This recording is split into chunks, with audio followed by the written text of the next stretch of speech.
Mesdames et messieurs, bonsoir. Bonsoir. Bienvenue à notre coach, Monsieur Oyon, et toute son équipe. Merci d'avoir répondu à notre invitation, chers opérateurs économiques, aussi bien en présentiel qu'en ligne. La séance d'aujourd'hui, comme son nom intitulé plutôt, c'est causerie débat que nous ferons avec le professeur, le coach, comme c'est déjà appelé, et qu'il est Oyon. La séance d'aujourd'hui va se dérouler de la manière suivante. Il y aura un mot du représentant de la Chambre de commerce et d'industrie du Bénin, puis un mot du représentant du CIPB, le Conseil des investisseurs privés au Bénin, puis il y aura le mot du coach. Ensuite, suivra la séance proprement dite de causerie débat et nous clôturerons la séance ainsi. Sans plus tarder, je voudrais délivrer le mot de la Chambre de commerce et d'industrie du Bénin.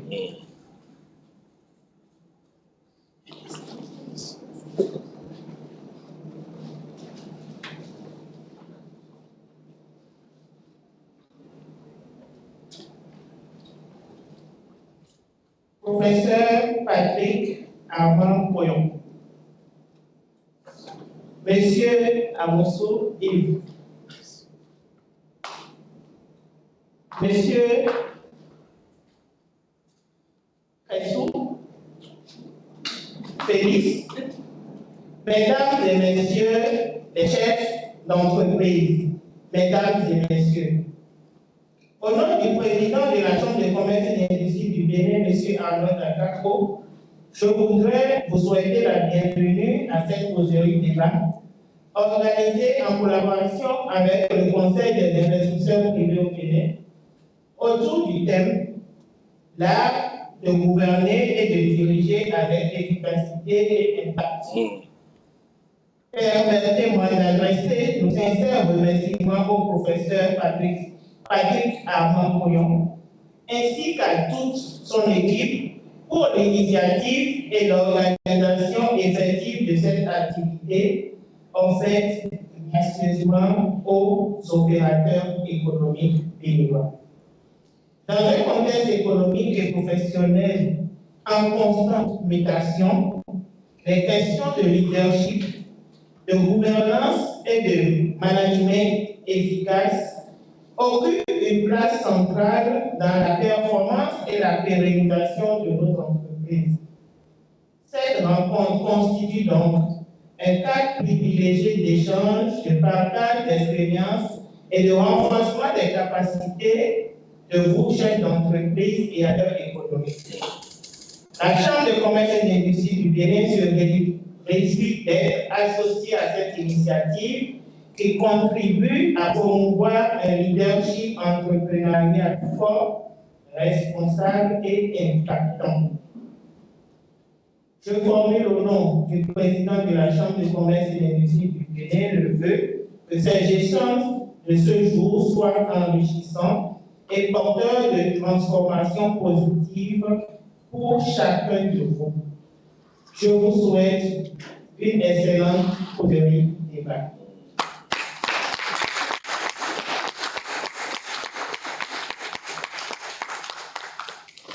Sans plus tarder, je voudrais inviter le représentant du Conseil des investisseurs privés au Bénin à nous délivrer son mot.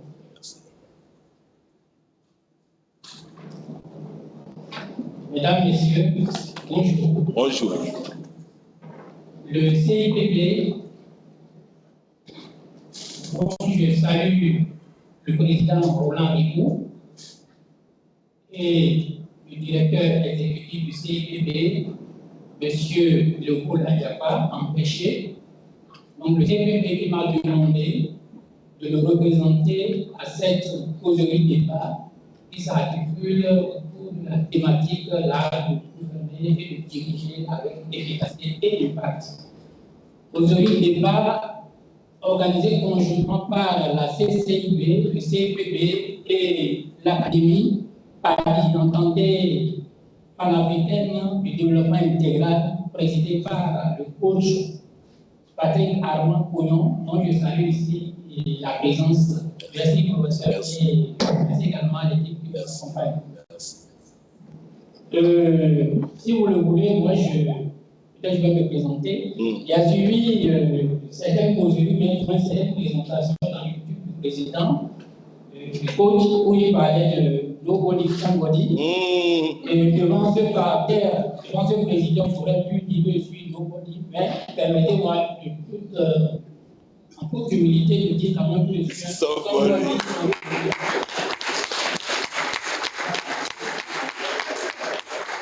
Donc, pour ceux qui sont ici plus malheureux, les autres sont des Somebody à des degrés divers. C'est bien ça. Alors, j'ai parlé du CIPP et moi je suis, et comme on appelle, j'ai été directeur des ressources humaines d'un groupe international de la plage. Je suis actuellement à la retraite et je suis le président du groupe de travail de justice du CIPP, CTJ.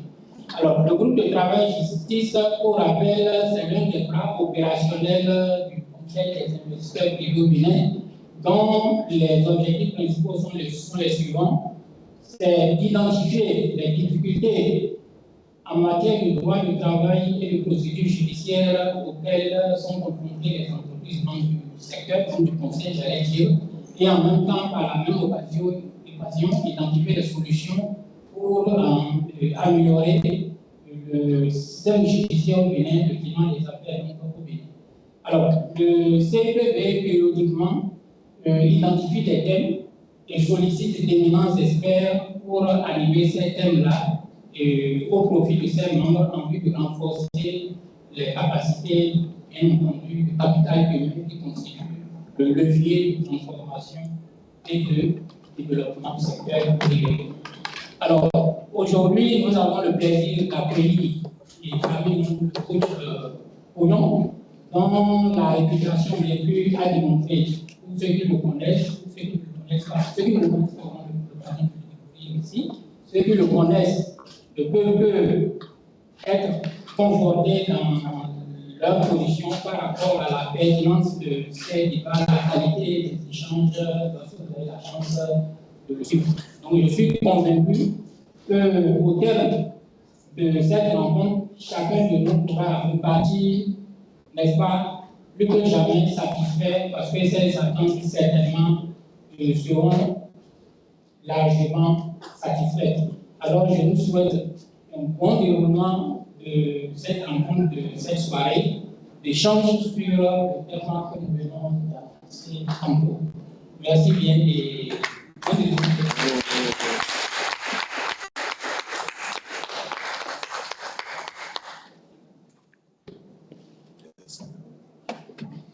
Merci beaucoup, monsieur le représentant du CIPB.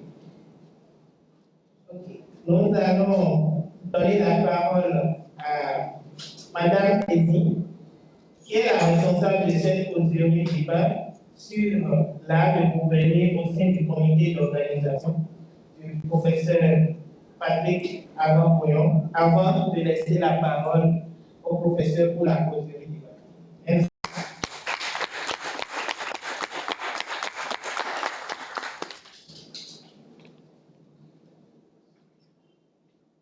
Bien chère autorité de la CCIB et de la CCIB et du CIPB, bonsoir. Bonsoir. Bien chers invités, aussi bien en présentiel qu'en ligne, très cher professeur Patrick Armand Pognon, et pour tous les invités en vos rangs, grades et qualités respectives, nous vous souhaitons le coach Bénédicta, Kounou et moi qui avons travaillé à l'organisation de cette causerie débat, nous vous souhaitons la bienvenue et nous vous disons merci d'avoir répondu à notre invitation. Le thème de notre causerie débat cet après-midi est l'art de gouverner et de diriger avec efficacité et impact. Et lorsque nous avons le professeur à ce genre de rendez-vous, nous maximisons le temps. Alors, juste deux choses. Pour ceux qui ne le savent pas encore, la PADI, la Panafricaine du développement intégral, est une association engagée dans la promotion du développement humain intégral. Sa conviction essentielle est que toute transformation durable dans une société commence par le développement des capacités humaines et relationnelles de chaque individu. Elle vise donc la formation à la responsabilité individuelle, à l'esprit d'initiative et à la coopération sociale pour que les racines, le tronc et les branches de l'arbre que constituent nos entreprises retrouvent leur vitalité dans le temps. On dit souvent que diriger est un privilège, mais dans la vision qui nous rassemble cet après-midi, diriger est avant tout une responsabilité qui appelle un réarmement mental, que dis-je, un changement de logiciel mental. Et cette conférence est donc un appel à l'action. Nous vous invitons donc à écouter et surtout à projeter nos propres défis dans les solutions qui nous seront proposées par le professeur Patrick Arampoyon ce soir. Et pour finir, je dirais, chers invités, soyons prêts à être bousculés, car oui, c'est de l'inconfort que naît la véritable croissance. Entrons donc dans l'ère de la performance durable. Je vous remercie.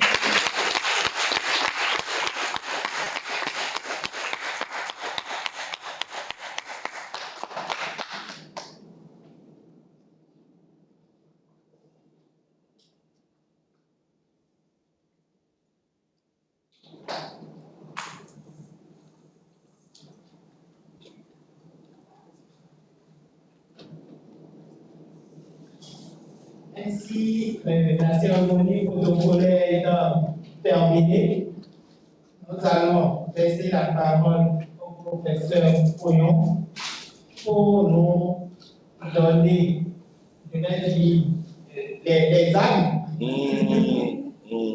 pour bien diriger nos entreprises. Professeur, vous avez la parole et nous sommes tout de suite. Merci, madame.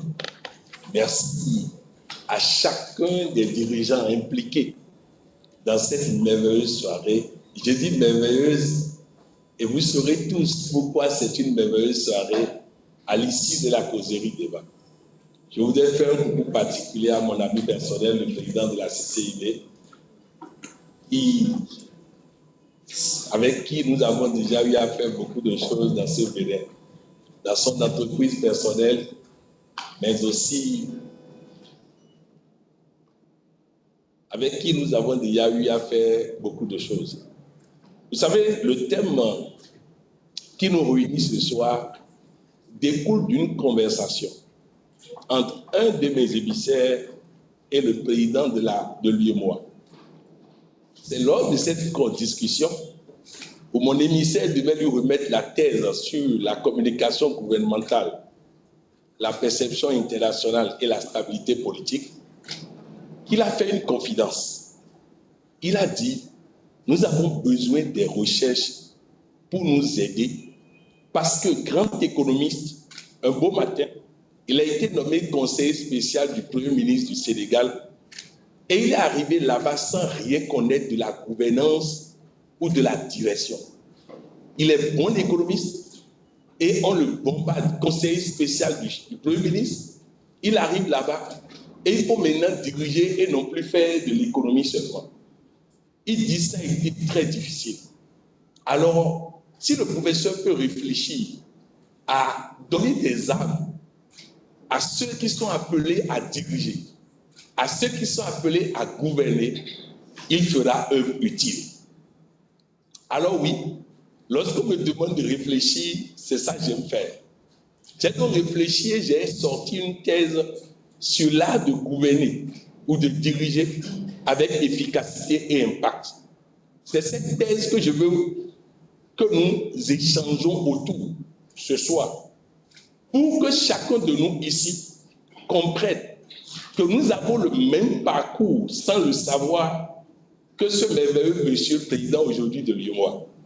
En fait, on nous nomme DG, on nous nomme chef service, on nous nomme ministre parce que nous savons faire ce que nous on fait. Le monsieur qui est un bon hôtelier est nommé directeur de l'hôtel. Le monsieur qui est bon enseignant est nommé recteur de l'université. C'est ça, non? Le monsieur qui est bon médecin est nommé directeur d'hôpital. Le problème, c'est qu'il est bon médecin. Il n'est pas bon dirigeant encore d'hôpital. Donc cette nuance n'est pas souvent faite. Et le bon monsieur, comme nous allons le voir dans une étude de cas tout à l'heure, le merveilleux monsieur qui réussissait tout se retrouve à diriger des hommes sans se rendre compte qu'on vient de lui changer de métier. Il était bon médecin, on vient de lui demander d'être bon dirigeant, un autre métier. Et personne ne lui a dit que le métier a changé. Il ne peut plus faire injection, il ne peut plus mettre des stéthoscopes, il est amené maintenant à faire autre chose. Dans un premier temps, nous allons définir le autre chose. Ensuite, nous allons positionner. Donc nous aurons une ouverture, nous aurons un pivot, nous aurons une étude de cas et nous aurons maintenant 5 axiomes. 5 axiomes que je vais décortiquer comme si vous étiez à la plus grosse formation de toute votre existence. Dans chaque axiome, nous allons expliquer l'axiome. Nous allons convoquer la science. Nous allons convoquer la sagesse africaine. Nous allons convoquer des exemples vivants d'ailleurs et d'Afrique pour que, en sortant d'ici, si on vous donne, ne serait-ce que quoi que ce soit à diriger, vous soyez capable en 100 jours, de corriger toutes les imperfections et de faire de cette structure la merveilleuse structure qui puisse exister. Ce que je vais vous partager ici, je suis venu avec une forte délégation d'une 30aine de personnes, mais je peux vous dire qu'aucun d'eux, à part ma fille, mon assistante, le docteur Kourali, ne sait ce que je vais partager avec vous ce soir. Mon épouse même ne sait pas. Parce qu'au-delà de la thèse, j'ai fait en sorte de convoquer la science, de convoquer l'expertise, de convoquer la sagesse africaine, de convoquer les exemples vivants. De toutes les façons, je sais qu'à la fin de cette soirée, vous comprendrez pourquoi je suis aussi convaincu du fait que personne ne sortira d'ici tel qu'il est venu. Vous êtes venu expert, vous partirez dirigeant, je vous le promets. Avant de continuer, je vous dis que je serai assisté par ma fille, le docteur Kourali Pouyon. Elle est docteure en coaching après avoir fait une thèse sur l'éducation, le plein emploi et la réussite de vie. Aujourd'hui, sa maîtrise des questions de coaching et des questions scientifiques la met à un niveau élevé et j'ai souvent l'habitude de l'associer, surtout quand je suis au Bénin, puisqu'elle est au Bénin, moi je ne suis pas là, pour qu'ensemble nous puissions faire œuvre utile. Je vais donc lui laisser le micro pour partager avec vous le message d'ouverture. Si vous avez envie d'intervenir, vous sollicitez le micro, on vous donne le micro et vous intervenez. C'est une causerie débat, ce n'est pas une conférence. Alors, si vous avez envie d'intervenir, vous intervenez. Et je vais vous raconter beaucoup d'histoires aujourd'hui. Ce n'est que des histoires que je vais raconter. Parce que j'ai convoqué sous la parole. C'est la méthode que j'utilise aujourd'hui pour faire mes communications. Vous savez que sous la parole, quand les enfants veulent parler, ils prennent la parole, ils parlent, ils causent entre eux. N'hésitez pas à le faire. Nous sommes sous la parole et nous allons causer. Je laisse donc Dr Kourali vous passer le message d'ouverture. Cher patron leader, si vous disparaissez 3 jours, combien de temps votre organisation tiendrait-elle sans se griller? Si la réponse honnête vous dérange, vous n'êtes pas seul. C'est précisément pour cela que nous avons rendez-vous cet après-midi sous l'arbre. Une organisation peut être comparée à un navire en l'air. Les marins peuvent être courageux, les voiles solides et les instruments performants. Pourtant, sans capitaine, capable de lire l'horizon, d'anticiper les tempêtes et de maintenir le cap, le navire risque de dériver malgré l'effort de l'équipage. Malgré tout ce qu'on a dit là, ça paraît qu'il y a une théorie. Allons-y. Oui. La plupart des dirigeants accèdent aux fonctions de responsabilité en raison de leur excellence dans un domaine technique. L'ingénieur compétent devient directeur d'usine. Le médecin reconnu devient directeur d'hôpital. Le professeur expérimenté devient recteur. Cette logique est compréhensible, mais elle révèle une limite structurelle. Maîtriser un métier ne signifie pas savoir diriger des personnes et des systèmes. Steve Jobs l'avait compris dans les dernières années de sa vie. Il avait fondé Apple dans un garage en 1976. Il en avait été chassé en 1985. Il était revenu en 1997 pour la sauver de la faillite. Pour sauver l'entreprise, on n'a pas fait revenir technicien, on a fait revenir dirigeant. La preuve, il est passé dans la pièce d'à côté il y a 15 ans. Mais Apple ne fait que progresser. Parce qu'avec ou sans lui, Apple va progresser. Vous savez, quand vous investissez de l'argent et que ça dépend de vous, si vous n'êtes pas là, rien ne marche. Si vous n'êtes pas là, rien ne tourne. Comment pouvez-vous laisser cet empire à votre descendance? Comment vous pouvez transmettre cet empire aux enfants? Mieux, comment vous pouvez inviter d'autres à investir dans votre structure quand la structure ne dépend que de vous? Ils ont peur de leur investissement. Ils ont peur pour leur argent. Car ils se disent, si lui disparaît, l'entreprise disparaît avec lui. Donc nous devons ici ce soir avoir les armes pour faire en sorte que l'entreprise que nous avons à gouverner puisse être gouvernée avec ou sans nous. J'ai partagé à Ouida tout récemment le fait que ce que nous allons partager ici a été réalisé d'une manière ou d'une autre par un chef d'État, à vous de deviner qui. Il part, mais le système continue. Ça ne t'endurera pas. Ça ne modifiera pas le parcours. Parce qu'il a fait en sorte que ça ne dépende pas de lui. C'est ça que nous devons réussir à faire dans chacune de nos entreprises. Ce que le docteur Kouali vient de lire, qui semble être de la théorie, c'est le cas du président de la CCIB. Il était vulgarisateur. On est ensemble? Et il a constaté que la plupart des camions dont il gère les pneus ont un problème d'huile à moteur. C'est-à-dire, leur moteur coulait à cause de la mauvaise qualité d'huile à moteur. C'est à la recherche de la bonne qualité d'huile à moteur qu'il a créé une entreprise. Cette entreprise a pris. Maintenant, il faut diriger. Il faut diriger des centaines de personnes. Il faut diriger des milliers de personnes. Il faut diriger des hommes qui pensent que parce qu'ils ont été à l'école, ils connaissent plus que lui. Et ce qu'il a de particulier, c'est qu'il a toujours convoqué l'expertise, la science, la connaissance. Je me rappelle ce jour à Parakou où tout son personnel, de l'extérieur comme du Bénin, a été convoqué pour avoir droit à une retraite que nous avons animée à Parakou, pour que chacun puisse maîtriser ce que nous avons appelé à l'époque le manager du 3e millénaire. C'est parce qu'il fait bien quelque part qu'il a été sollicité pour présider la CCIB. Il n'a pas cherché à être président de la CCIB. On l'a sollicité pour présider la CCIB. C'est ce que je rêve pour chacun de vous. Le monsieur Célestin disait tout à l'heure qu'il est à la retraite et ils l'ont appelé. Ils l'ont appelé parce qu'il s'est fait. Mais au-delà de ça, il faut qu'il fasse en sorte que ce qu'il fait maintenant, là, sa descendance, 4e génération, 5e génération, 10e génération, continue de dire l'héritage de notre aïeul, les réalisations de notre aïeul, Parce que quand le système est géré avec l'art de gouverner et de diriger, vous pouvez léguer ça à votre descendance. Vous pouvez léguer ça à d'autres. Vous pouvez dormir tranquille. Vous pouvez rester à la maison, chef d'entreprise, investisseur, passer du temps avec votre famille, faire correctement l'amour à votre femme et on vous rapporte de l'argent à la fin de la journée. Combien sommes-nous capables de le faire aujourd'hui? Combien sommes-nous capables de tourner le dos et l'entreprise va fonctionner comme on veut, comme on l'entend? Nous ne sommes pas nombreux. Et croyez-moi, j'ai pris aussi par là, Dr Coralie.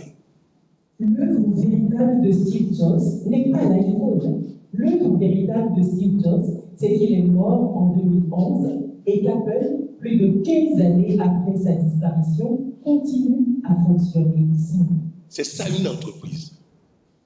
Une entreprise qui survit à ta retraite.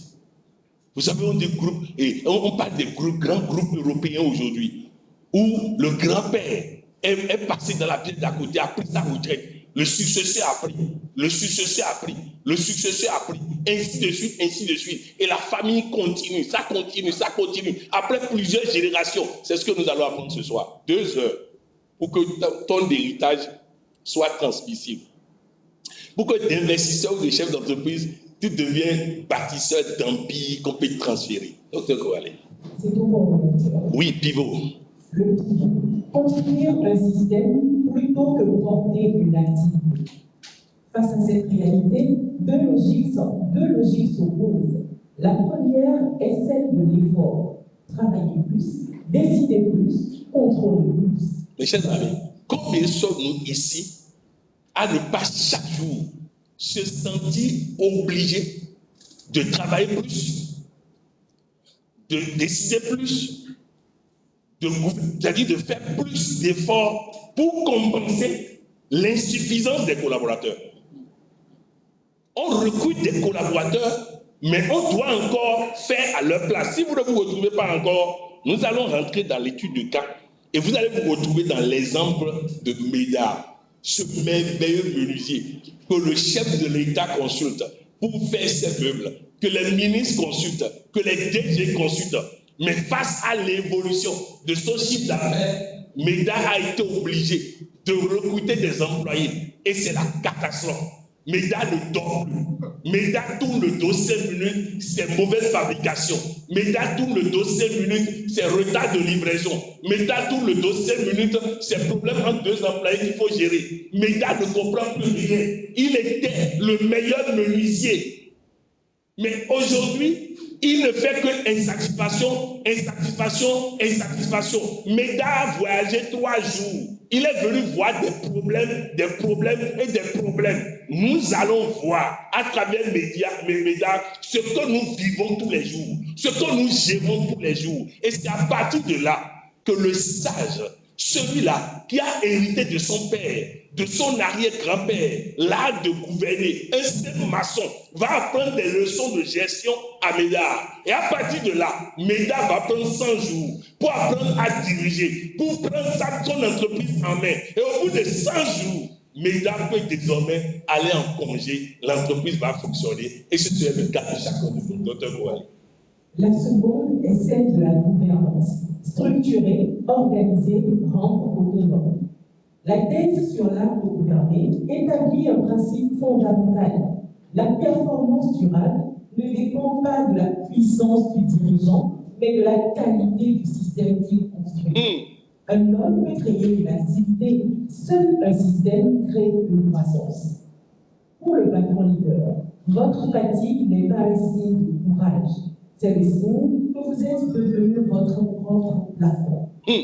Pour l'investisseur, une activité dépendante égale fragile et non scalable. Un système structuré égale valorisable, duplicable, transmissible. L'étude de cas. L'histoire de Médard. Dans le quartier de Mémontais à Cotonou, vivait un homme nommé Médard. Il était devenu au fil des années le meilleur menuisier de Cotonou. Personne ne taillait les motos comme lui. Son activité grandissait.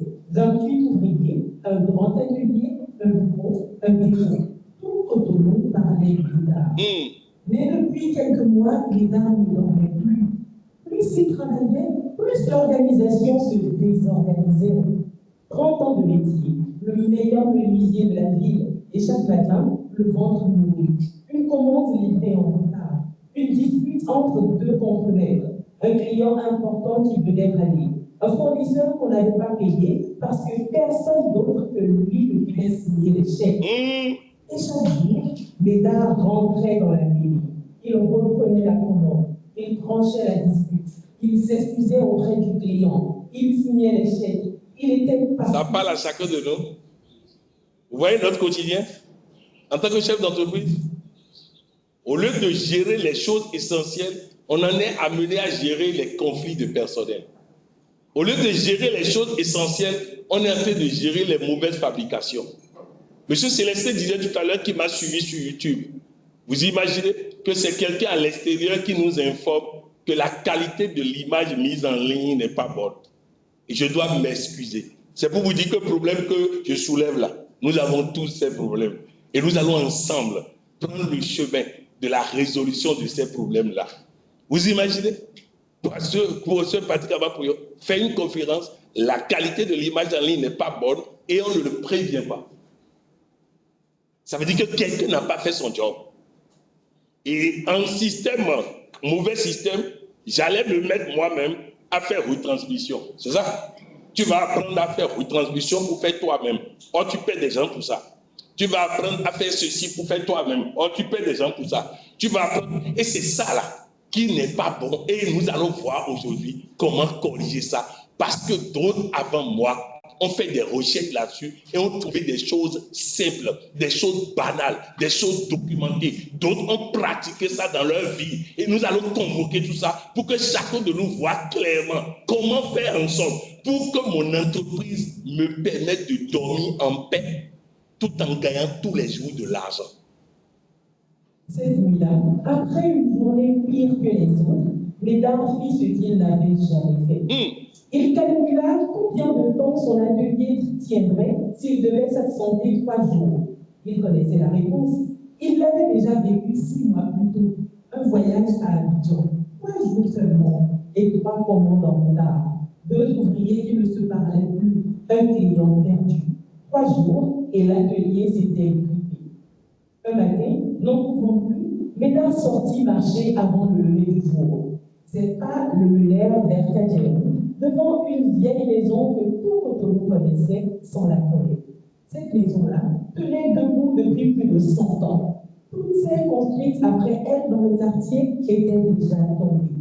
On disait que le vieux maître maçon Ouedanou l'avait bâti, était mort depuis longtemps, mais que son arrière-petit-fils, qui portait le même nom, avait dirigé pendant 40 ans une entreprise de 300 ouvriers et que cette entreprise tournait toujours 10 ans après qu'il avait pris sa retraite. Médard frappa. Un vieil homme ouvrit. Il regarda Médard sans surprise, comme s'il l'attendait. « Tu es venu tôt, mon fils. Les hommes comme toi viennent rarement à cette heure. Entre. » Le vieux le fit asseoir sous ce manguier, vieux comme la maison. Il dit, je vais te dire quelque chose que tu dois entendre. Ton entreprise ne fonctionne pas. C'est toi qui la fais fonctionner.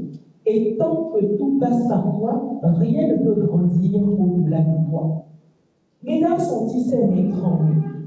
Quand on me parle d'un chantier qui tient ou qui s'écroule, je pose 3 questions, mon fils. Qui décide? Qui décide? Dans votre entreprise, mes chers amis, mes chers invités ce soir, qui décide? Si c'est toujours toi qui décides, l'entreprise n'est pas scalable. L'investissement n'est pas scalable. L'investissement ne va pas survivre après toi. Imagine, tu ne peux même pas passer du temps en famille en paix. Le téléphone sonne tout le temps.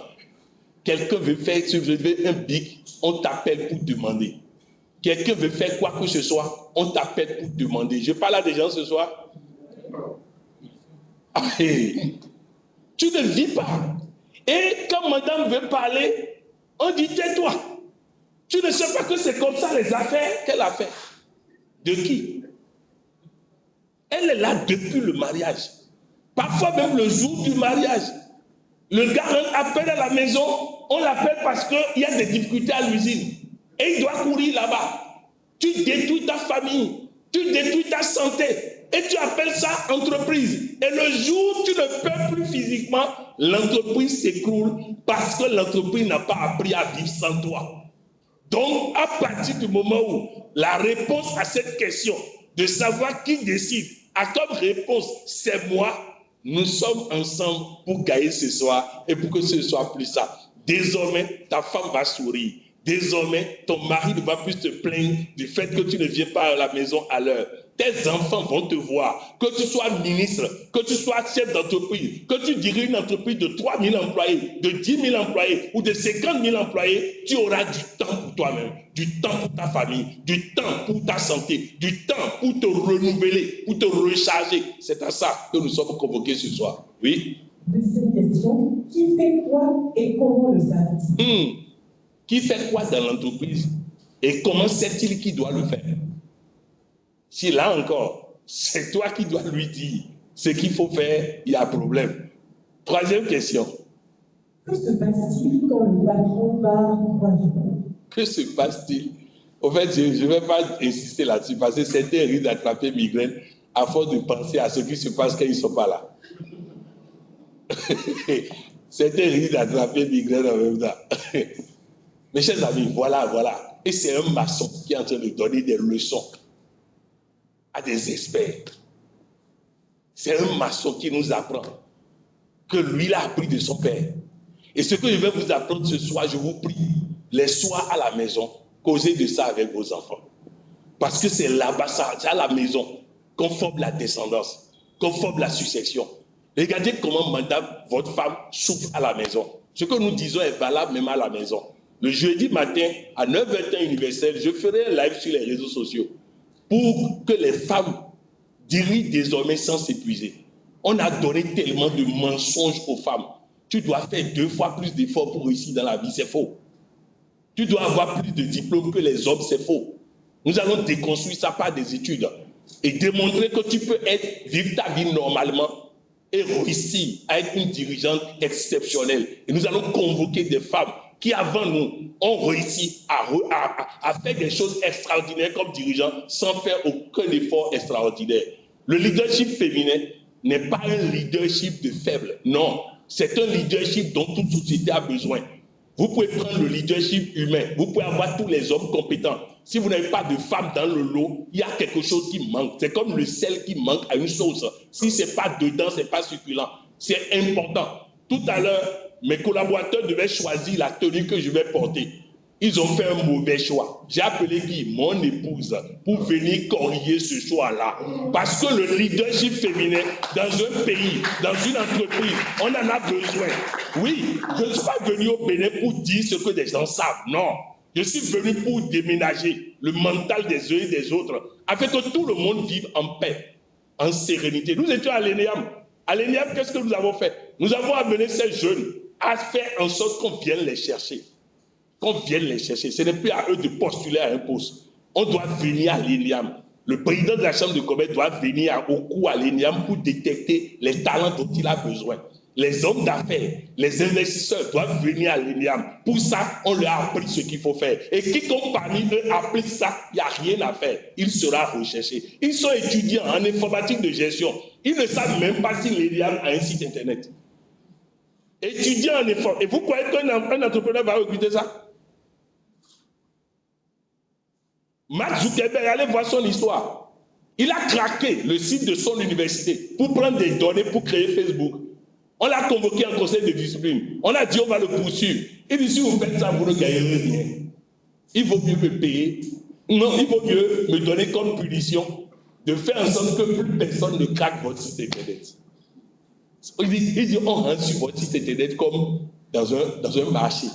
Il n'y a aucune protection. Alors si vous me donnez comme punition, je règle ça. Et ils ont donné comme punition, il a réglé. Plus personne ne peut craquer. On est ensemble? Plus personne ne peut craquer. Vous pouvez les gens me disent, coach, ici, les entrepreneurs, vous êtes là, j'ai parlé en votre nom. Les entrepreneurs ne recrutent que ceux qui sont diplômés à l'extérieur. Je dis, c'est faux. Ils recrutent ceux qui leur apportent des solutions. Et le problème ici, c'est que les étudiants formés ici ne sont pas bousculés pour apporter des solutions. C'est tout. Quand vous prenez le domaine de l'informatique aujourd'hui, qui va laisser ceux qui sont formés à CMCT aller chercher ailleurs? La CNDA a organisé un concours pour craquer les sites internet les plus sécurisés, les bases de données les plus sécurisées. Les meilleurs qui ont réussi à ce concours sont des Béninois. L'État les a recrutés en même temps pour sécuriser les bases de données de l'État. C'est ça. Donc, CMCT, ce qui se fait à CMCT aujourd'hui, on n'a rien à envier ailleurs. Et ce qui se fait à Glozibé, en matière de formation sur le textile, on n'a rien à envier ailleurs. Donc faisons en sorte d'avoir les meilleures formations ici. J'ai promis trouver un créneau pour former les fondateurs d'universités privées, les promoteurs d'universités privées, pour qu'ils sachent exactement qu'est-ce qu'il faut faire dans les universités pour que les gens viennent même de ailleurs pour venir recruter au Bénin. Docteur Kouali. Les 5 actions du patron leader. Maintenant, nous allons dans la solution. J'ai réveillé les problèmes dans la tête de chacun, mais nous allons maintenant réveiller les solutions. Première action d'un patron qui veut devenir dirigeant, un expert en quelque chose qui est devenu chef d'entreprise et qui doit cesser de l'être pour devenir dirigeant. Monsieur Célestin était gestionnaire de ressources humaines, mais là, il se retrouve à gérer des situations juridiques, pas ressources humaines. On ne lui a plus donné des employés à gérer. On veut maintenant qu'aucun des investisseurs de CIPB ne puisse avoir un souci juridique, ne puisse avoir des problèmes. Désormais, il devient dirigeant. Mais personne ne lui a dit que son métier a changé. On lui a dit, peut-être même pas erreur, c'est parce qu'on sait qu'en ressources humaines, vous étudiez le droit. Qu'on t'appelle, oh, c'est pas ça du tout. Ici, il s'agit maintenant de diriger, d'apporter des solutions, de faire en sorte que les investisseurs dorment tranquilles. C'est ça. Ça là, personne ne lui a dit que ça a changé et personne ne lui a appris ça. Et même si on voulait lui apprendre ça, on ne sait pas où on va l'envoyer en formation pour aller apprendre ça. Voilà la réalité. Mais ce soir, Dieu nous donne l'opportunité de comprendre et de faire en sorte que sa gouvernance soit inoubliable au niveau du CIPB. Que la gouvernance de Mme Aroglele, c'est bien ça. Voilà, que la gouvernance de Mme Aroglele soit telle qu'elle ne soit plus chef de service. Que le président de la CCIB, qui sait que je suis passé aujourd'hui là, constate les joies venir. Qu'elle a aujourd'hui une personne spéciale dans son entreprise, dans sa structure, que non seulement il ne doit même plus utiliser ici, il doit utiliser dans son entreprise. Parce que, mes chers amis, je vous parle au sérieux. On va convoquer la séance tout à l'heure. Je prends seulement le premier action. J'ai parlé d'action. Action, c'est à faire ou à laisser. Tu fais, tu gagnes. Tu ne fais pas, tu ne gagnes pas. C'est ça, action. Première action. Action 1, la vision. Diriger son vision, c'est conduire un car la nuit sans phare. Imaginez un car qui roule à pleine vitesse sur la nationale Cotonou-Parakou à 22 heures sans phare. Le chauffeur connaît la route, mais ses passagers ne voient rien. Ils crient leur mère. Ils sursautent à chaque virage. Au moindre qu'il roule, il croit mourir. Le chauffeur, lui, sait où il va peut-être. Eux, non. Une organisation sans vision partagée fonctionne ainsi. Le patron leader a la route en tête. Ses collaborateurs roulent à l'aveugle et chacun freine quand il faut accélérer. Le professeur Jim Collins de la Stanford Business School a publié en 2001 Good to Great, étude conduite sur 5 ans portant sur 1435 entreprises cotées au Fortune 500. La conclusion est sans appel. Des entreprises qui sont passées de bonnes à excellentes avec toute une vision que tous les collaborateurs pouvaient former. Je vais vous dire, quand on parle de vision là, souvent on confond l'outil qui va permettre d'atteindre la vision avec la vision. Quand quelqu'un dit par exemple que la vision de son entreprise est de faire le meilleur chiffre d'affaires possible, mes chers amis, ce n'est pas la vision. C'est un objectif, ce n'est pas la vision. Ce chiffre d'affaires doit dégager le meilleur bénéfice possible. Et ce bénéfice doit permettre que moi, ma descendance, les investisseurs, tout le monde soit content de ce que nous faisons ici. Donc la finalité, c'est la satisfaction des investisseurs, de moi-même, de mon épouse, de mes enfants. C'est ça la vision. Or, souvent, nous prenons un objectif. D'abord, le fait de dire que l'objectif est de faire le meilleur chiffre d'affaires possible, c'est la catastrophe. Je vais vous dire tout ça. Beaucoup n'ont pas encore compris de quoi je parle. Nous avons reçu un monsieur, opérateur économique du Bénin, qui s'est déclaré milliardaire. C'est d'ailleurs pour ça que je l'ai reçu, pour partager avec l'assistance comment il est devenu milliardaire, afin que tout le monde devienne milliardaire. Il a fini sa conférence et une participante vient me voir. Elle me dit, coach, ce monsieur n'est pas riche. Je dis, comment tu veux pour savoir? Et elle dit, nous qui avons des problèmes, on sait reconnaître quelqu'un qui a un problème. C'est un des nôtres. Celui-là, c'est un des nôtres. Il n'a pas l'argent. Mes chers amis, le monsieur a donné un chèque de 50 000 pour soutenir l'activité. Nous n'avons jamais pu retirer le chèque. Tu veux bien, un jour je l'appelle. J'ai dit, mon frère, dis-moi, tu es milliardaire, oui ou non? Il dit, coach, il dit, j'ai tout compris quand je suis venu chez vous. Parce qu'avant moi, vos collaborateurs ont parlé et j'ai compris quel problème j'avais. Oui, je fais un chiffre d'affaires de 1,4 milliard par an. Mais quand j'ai écouté ce que vous dites et j'ai analysé à mon retour, je dépense 1,8 milliard chaque année pour réaliser le marché. J'ai une dette de 400 millions qui se cumule chaque année. Voilà pourquoi aujourd'hui, je suis endetté. C'est un jeune entrepreneur béninois qui a partagé son expérience, qui l'a aidé. Il a dit quoi? Il dit, j'ai le marché de maintenance informatique de la plupart des ministères de mon pays. On me paie 10 000 par ordinateur. Quand j'enlève ce que je dépense et les retours commissions que je donne, ça fait 14 000 par ordinateur. Ça veut dire que pour chaque ordinateur qu'on me donne comme marché, je paie 4 000. Donc plus mon chiffre d'affaires augmente, plus je suis endetté. Je parle à des gens dans la salle. Mais chers amis, c'est sérieux là. Le monsieur dit, quand je vous ai quitté là, j'ai commencé par renoncer à certains marchés. Et ceux qui me donnaient ces marchés m'ont appelé pour demander pourquoi. Je leur ai expliqué. Et ils ont dit, ah, nous on ne savait pas que tu faisais appel. Donc on va revoir le marché pour que tu sois satisfait. Mais ils ne savaient pas. Ils ne savaient pas. Où allons-nous? Et souvent, le dirigeant le sait. Parfois, il ne le sait pas, puisque dans ce que je vais vous dire, dans la chose 1, je vais vous aider à comprendre exactement c'est quoi la vision. Et vous n'avez pas besoin d'être le top en tête pour avoir une vision pour votre département. Parce que vous avez des gens sous vous, il faut qu'ils sachent où on va. Votre épouse à la maison, votre mari doit savoir pourquoi tu rentres tard. Docteur Koual. Yvon Chouinard, fondateur de Patagonia, a inscrit en 2018 la vision de l'entreprise en une phrase. Nous sommes en affaires pour sauver notre planète. Nous sommes en affaires pour sauver notre planète. Ça veut dire que chaque employé qui est à la maison en train de dormir, il est en train de réfléchir à quoi faire pour sauver la planète. Monsieur Célestin a dit tout à l'heure qu'ils sont là, sont sa commission, le département qu'il préside, pour faire en sorte que le climat des affaires soit agréable pour les investisseurs. Oui, c'est clair.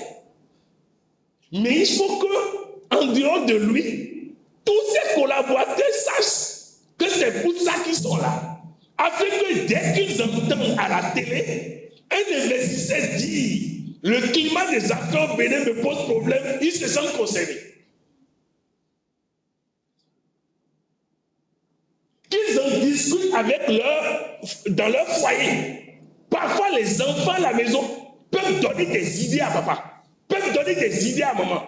Parce que les enfants réfléchissent au-delà de ce que nous pouvons imaginer. Ils sont biberonnés aujourd'hui au TikTok. Donc ils apprennent des choses au-delà de nous. Je vous donne un exemple. Je vais voir une dame, elle est dentiste, professeure, mais elle dit qu'elle ne connaît, venez aussi, elle ne connaît pas pratiquement Bouillon. Et ses collaborateurs lui disent, mais madame, c'est pas possible. Vous ne pouvez pas ne pas connaître. Elle dit, mais je vais le connaître où? Et puis la mère dit, elle n'a pas un seul réseau social sur son téléphone. Je dis, en tant que médecin, c'est grave. Parce qu'il faut faire des recherches. Il faut faire des recherches. La preuve, quand son emploi du temps ne lui permettait pas de gérer, et elle a affecté à une collaboratrice, on est rentré dans le bureau, la collaboratrice dit, coach, je sais que si vous êtes là, vous avez déjà fait un travail préalable avant moi. Donc dites-moi, on en est où et qu'est-ce que je dois faire comme travail? Et effectivement, je lui ai expliqué là où on en est. Je lui ai dit, moi j'ai pris des mots du temps.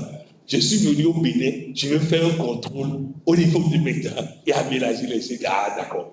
Et on a collaboré jusqu'à travailler parce qu'elle sait que j'ai sorti un document sur la santé, les 5 clés de santé, tout ça. Et elle a déjà eu ça. Donc elle sait que celui-là, s'il vient là, il a déjà fait un travail lui-même, ensuite avec les médecins qui sont autour de lui, parce que dans notre organisation, nous avons toutes catégories de médecins d'Afrique et d'Europe. Lorsqu'un collaborateur de Patrick Ampouillon a des soucis de santé, je prends d'abord ce qu'il dit là, j'envoie au médecin. Le médecin me dit ce que lui pense. Et après, maintenant, j'analyse pour dire à la personne ce qu'il doit faire. Voilà comment nous fonctionnons. Voilà comment nous évitons à des personnes des situations. Je vous donne un exemple pratique. Quelqu'un vomit du sang. Si vous l'amenez à l'hôpital, il leur faut 3 à 5 jours pour savoir pourquoi il vomit du sang. Mais moi, j'ai posé quelques questions. J'ai compris quoi. Elle a pris un composé dans lequel il y a du gingembre. Elle n'a pas mangé avant de prendre sur plusieurs jours. C'est tout. Maintenant, comment régler ça? Il faut prendre simplement de l'eau de coco, verser une boîte de lait pique dedans et boire. Nous avons fait ça. Elle ne vomit plus du sang. J'ai dit, maintenant, va à l'hôpital. Elle va à l'hôpital. Le médecin a pu traiter le palu parce qu'il n'a plus quelque chose qu'il ne comprend pas, qu'il va commencer par chercher. Vous voyez pas? Parce que les médecins font une erreur, ils ne posent pas question. Oh, c'est toi. Il faut 2 experts pour soigner. L'expert de la connaissance de sa situation, qui est le patient, et l'expert de la méthode, qui est le médecin. Alors, si la méthode fonctionne sans la connaissance du corps de la personne, il n'y a pas de solution. Donc, c'est important que les uns et les autres partagent la vision. Vous avez vu le coach Rachel a dit tout à l'heure. La partie, c'est quoi? Elle a dit clairement. Nous sommes conscients que le développement des nations passe par le développement des individus. Vous pouvez tout faire. Si l'homme béninois ne se développe pas, le pays ne peut pas se développer. Quand le chef de l'État élu a fait le tour du Bénin, rencontré les Béninois, il s'est rendu compte que le problème est plus grave qu'il ne pensait. Parce que quand il reçoit un Béninois, ce qu'il attend de lui, ce n'est pas j'ai besoin d'emploi. Si tout le monde a besoin d'emploi, on va les entasser dans quelle entreprise?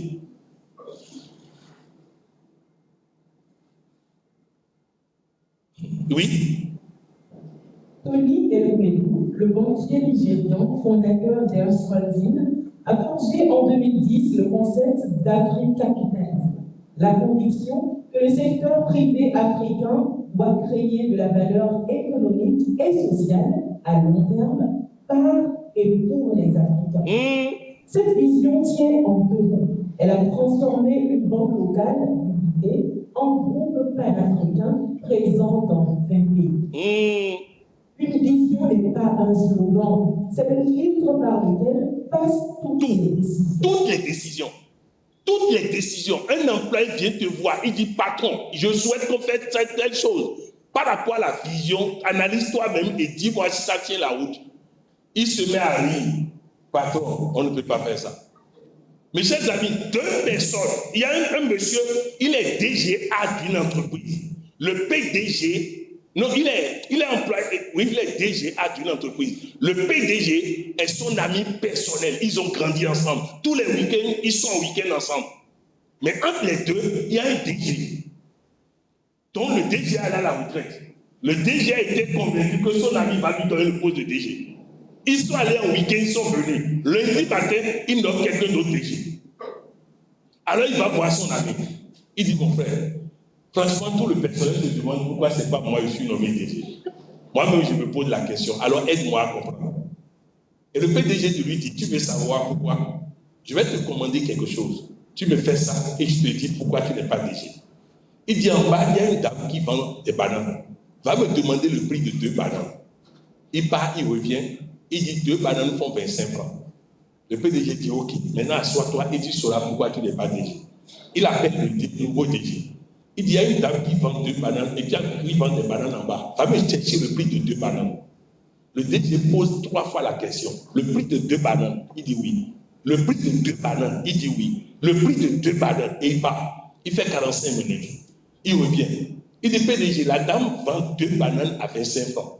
Mais si c'est le prix de 2 bananes qui vous intéressait, vous allez envoyer un employé qui n'est pas payé cher. Vous ne pouvez pas envoyer votre DG qui prend 3 millions le mois pour aller demander le prix de 2 bananes.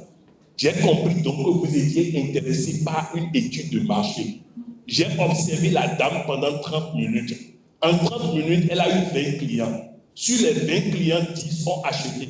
J'ai calculé la rentabilité sur la journée, la rentabilité sur le mois, la rentabilité sur l'année. Cette dame fait un bénéfice d'environ 300 000 par an. C'est un bon business pour elle. Mais nous, on n'a rien à faire dans ce business. Et il demande à son ami, tu vois pourquoi tu n'es pas DG?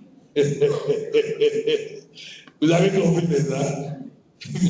Oui. Pour le patron leader, une vision claire égale une équipe alignée, égale des décisions plus rapides à tous les niveaux. Une équipe alignée, des décisions plus rapides à tous les niveaux. Une équipe alignée, des décisions plus rapides à tous les niveaux. Si mon équipe fonctionne bien, ça veut dire que je n'ai pas besoin d'être au four et au moulin. Chacun sait ce qu'il a à faire, chacun fait ce qu'il faut et tout se passe correctement. Oui? Pour l'investisseur, une organisation sans vision égale imprévisible, égale non investissable. Acte 100 jours. Formulez votre vision en une phrase de moins de 15 mots. Une phrase de moins de 15 mots. Vous avez 100 jours pour que votre vision soit claire et partagée autour de vous. Si vous êtes chef service, vous tirez de la vision globale la vision de votre département. Vous affichez ça. Il faut d'abord faire adopter ça à qui de droit et afficher ça partout. Tous vos collaborateurs doivent voir tous les jours pourquoi nous sommes là, pourquoi nous sommes là, pourquoi nous sommes là, pourquoi nous sommes là. Mes chers amis, le pourquoi des choses est une denrée extraordinaire. Si vous savez pourquoi vous devez faire la chose, vous allez faire des choses que vous ne pensez pas pouvoir faire. Un monsieur est un handicapé, il ne peut pas se lever, mais il apprend que la guerre a commencé. Oh, il a déjà vu une guerre. Il s'est levé sur ses 2 pieds. Il a couru 15 km. À un moment donné, il ralentit et quelqu'un lui dit à quoi? Il dit il y a guerre. La personne lui dit quelle guerre? Et il redevient paralysé. Une maman qui depuis 3 ans ne peut même pas manger, on lui donne à manger, couché sur son lit. Et on vient lui annoncer que le feu a pris à l'étage et ses enfants sont en train de brûler parce qu'il n'y a nulle part pour les sauver. Elle saute les marches 3 par 3 pour aller chercher ses enfants, 3 enfants ensemble. Elle revient, dépose les enfants, elle redevient malade, incapable de se lever, incapable de bouger. Quand vous avez un pourquoi, quand vous avez une raison, une motivation, rien, absolument rien ne peut vous empêcher de gagner. Hier, vous avez appris que nos jeunes filles de moins de 20 ans ont été qualifiées pour la Coupe du Monde. Mais ça ne s'est pas passé sur le terrain. Moi, j'ai suivi le match. Le capitaine de l'équipe de Côte d'Ivoire, qu'est-ce qu'elle nous a fait voir? Mais plus elle nous fatiguait, plus elle tente de marquer des buts, rapidement en contre-attaque, les nôtres marquent de buts. Pourquoi? Parce qu'ils veulent aller à cette Coupe du Monde-là. Parce qu'on leur a expliqué que ça change totalement leur carrière. Romain Gandon a dit, je ne vais pas jouer en Afrique. Je ne vais jouer dans aucun club en Afrique. Je vais aller au PSG. Elle le répète tout le temps. Il lui suffit d'aller à la Coupe du Monde pour que le PSG puisse savoir en fait que leur solution est au Bénin, à Djara. Elle ne jouait pas 14 buts marqués seul dans les éliminatoires. 3 buts marqués à l'Égypte, 4 buts marqués à Grissi. Et ça, c'est pour ça, hein. Sinon, par saison, elle marque au moins 50 à 70 buts. 17 ans. C'est ça que les autres cherchent, mais ils ne savent pas que c'est au Bénin. Il faut qu'elle aille à la Coupe du Monde. Donc, elle a l'énergie d'aller à la Coupe du Monde. Et je peux vous dire que je serai à Niger ce vendredi pour présenter une causerie sur les espaces sportifs. Il suffit qu'ils appliquent ça, ils iront très loin dans cette Coupe du Monde-là. En fait, il ne faut pas qu'ils se disent que l'essentiel est fait. L'essentiel n'est pas fait. C'est maintenant que l'essentiel commence. Et le chef de l'État doit les pistonner, les défier, pour qu'ils aillent montrer à la face du monde que le travail se fait au Bénin. Elles ont le mental qu'il faut pour faire des choses extraordinaires. J'ai suivi le match. La dame les fatiguait, mais quand elle rate un but, ils vont marquer. C'est comme ça qu'ils ont fait 4-1.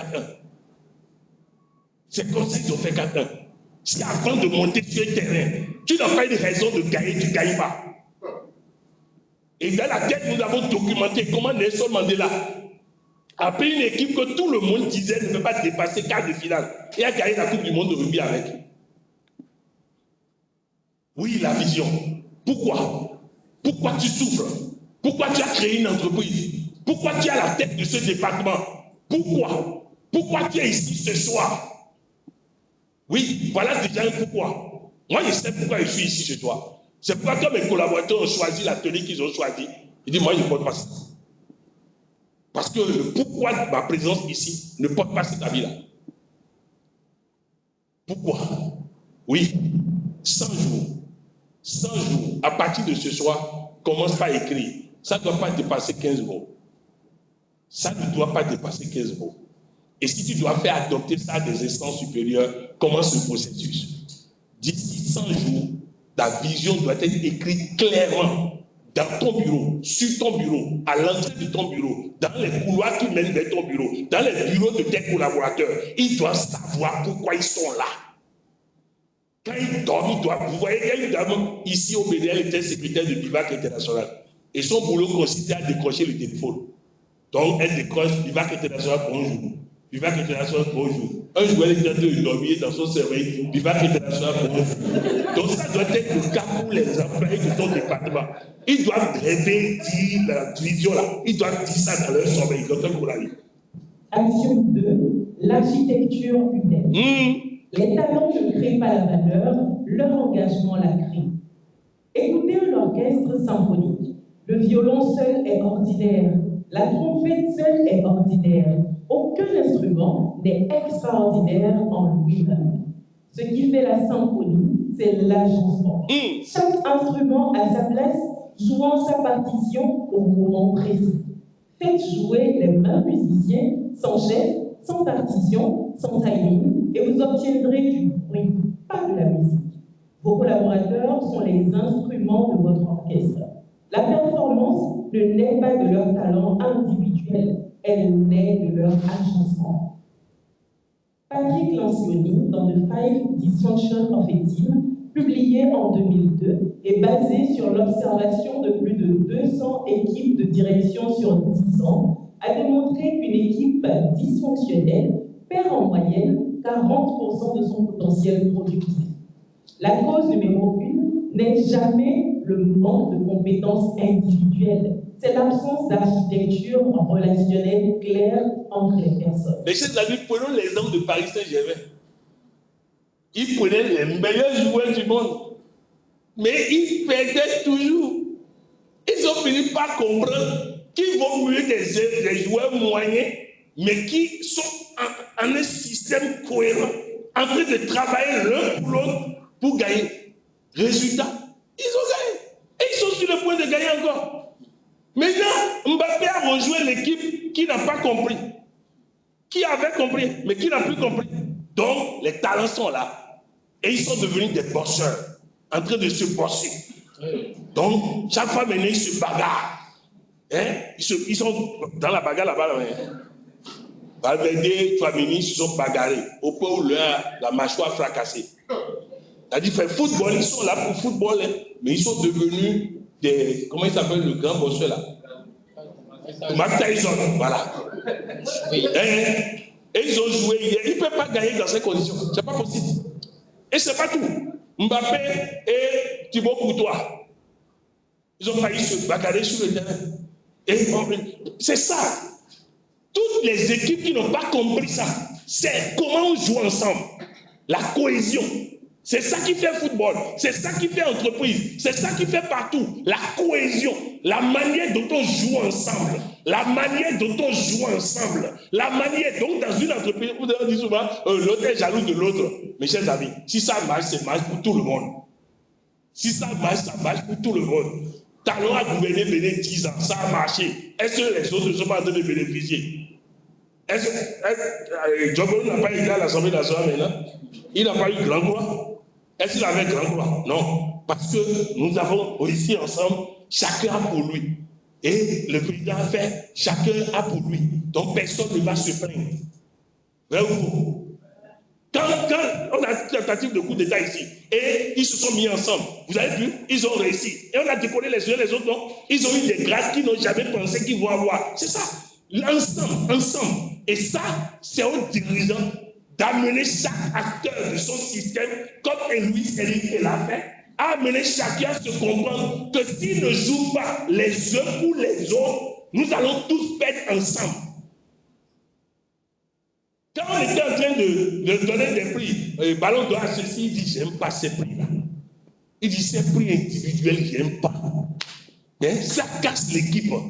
L'autre commence pas à jouer comme ça. Il est Ballon d'Or désormais. Il a fallu qu'il déploie encore de l'expertise pour l'amener à oublier Ballon d'Or. Et il a toujours répété, Ballon d'Or ou pas, moi j'ai un joueur sur le terrain et chacun fait ce qu'il faut faire, sinon je le mets sur banc de touche. Docteur Kouali. Ed Catmull, cofondateur de l'INSA, a institué le Brain Stress, réunion hebdomadaire où les réalisateurs présentent leurs films inachevés et où chacun, sans hiérarchie, peut dire la vérité. Vous avez entendu? C'est-à-dire les films qui ont été ratés là. Celui qui a raté le film vient présenter ça devant tout le monde. Tout le monde me dit quoi? Le portier est là, le chauffeur est là, celui qui nettoie est là. Et il n'y a pas de hiérarchie. Chacun donne son idée. Et renom d'avoir la maison. Vous voyez, les enfants là, ils se moquent de nous. Nous faisons les mêmes erreurs tout le temps. Maman reste à la cuisine pendant 4 heures pour préparer ce qu'elle, si elle savait quelque chose, elle aurait pu préparer en 30 minutes. Et elle finit, elle dit, mais c'est quoi? C'est ma faute? C'est ma faute? C'est le truc qui ne marche pas, non? Mais l'enfant, là, il rit. Et il dit à son frère, elle ne sait pas comment l'aider. Imaginons qu'on débatte. Tu as un problème en entreprise, pose ça à tes enfants, pose ça à sa famille, pose ça à ton personnel, réunis-les, discute avec eux. Ensemble, vous allez trouver des solutions.